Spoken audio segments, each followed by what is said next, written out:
Hey everyone, my name is Sean and I'm an independent filmmaker. And on this channel, I answer two film related questions every week. Okay, first question. How do you decide when to prioritize historical technical accuracy, like using period correct lenses or lighting, versus using modern technology to evoke a specific emotion? Well, I love it when filmmakers use vintage technical tools to portray different historical eras. It's one of those creative decisions that excites me a lot when watching modern cinema, especially if they add in some extra film elation and maybe even TV static on screen, specifically if they're portraying the 90s or early 2000s. In terms of lenses and lighting, I remember Quentin Tarantino's film The Hateful Eight used the exact same Panavision lens that Ben-Hur, the iconic 1959 Charleston Heston adaptation, used specifically for the chariot scene. While those films don't cover the same historical period, the lenses still feel like the perfect choice for both, especially because it was a 65 millimeter Panavision lens, which is ultimately meant to capture the scope and overall epicness of your scenery.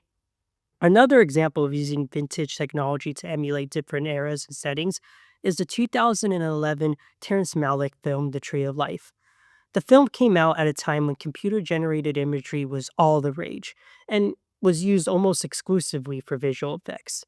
Yet, the visual effects supervisor, Douglas Trumbull, who is a legendary figure in that field, but he did unfortunately pass away a few years ago, opted for practical effects when portraying space sequences. In fact, I wouldn't be surprised if this approach influenced how Christopher Nolan handled the effects in Oppenheimer and Interstellar. Now, going back to lenses, Robert Eggers and his DP are masters in using old lenses to make the audience feel like they're in the time period that their films are set in. They did films such as The Witch, The Lighthouse, and the 2024 adaptation of Nosferatu. In fact, I'm a big fan of their work. I think Robert Eggers is one of the most stylistically unique and recognizable directors in Hollywood today. The lenses they use are Baltar lenses from the 1930s and 40s. Honestly, I can't imagine their films visually standing out as much as they do if they used modern lenses.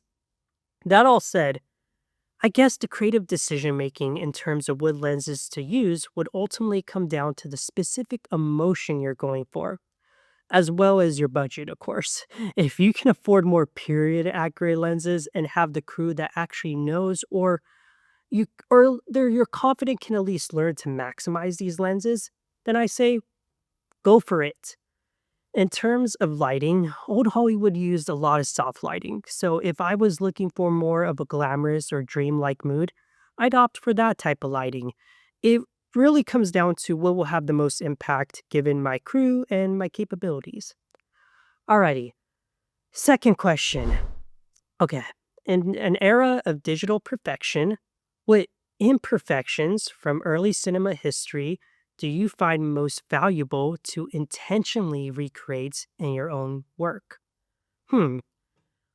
Honestly, I like grain. I do. Halation, I'm kind of mixed on. I'd prefer sharper images just because I've grown up in an era where the resolution of computers and TV screens around me was always at the forefront. That said, that's just my eye. I totally understand someone feeling the opposite about the image's sharpness. Another imperfection from early cinema I like is the occasional white spots around dancing in old film videos. I remember watching some old films, and in a blink of an eye, I would sometimes see a white mark in the top right corner. I always thought that was cool. Frame rate changes can be pretty neat to recreate, especially if you're doing a fast paced scene. You could have some fun with that for sure. That there's one that I wouldn't recreate on purpose, but I do find interesting. It's called the Klieg eyes, I believe. For those of you who don't know what that is, back when they used extreme harsh carbon arc lighting on set, actors' eyes would sometimes become inflamed. Filmmakers back then were really good at hiding this, especially because many films in which this issue started to be recognized were still in black and white. Also, usually the performers who wouldn't get clean eye till after filming was over. Again, wouldn't want to recreate this, but I do find it fascinating. One thing about digital perfection is that you can get lost in trying to fix non existent issues. Again, when it comes to recreating any of these imperfections, it really comes down to emotion. and what I'm looking for in a scene. Sometimes these things can distract the audience from what is most important in the scene, the characters, the drama, the soul. So that's my opinion on that. Anyway, thank you so much for watching this video and let me know in the comment section below what your thoughts are on these questions. Also, please like it, share it, and, follow me on all my channels. And as always, thank you so much for watching and I hope you have an awesome, awesome day.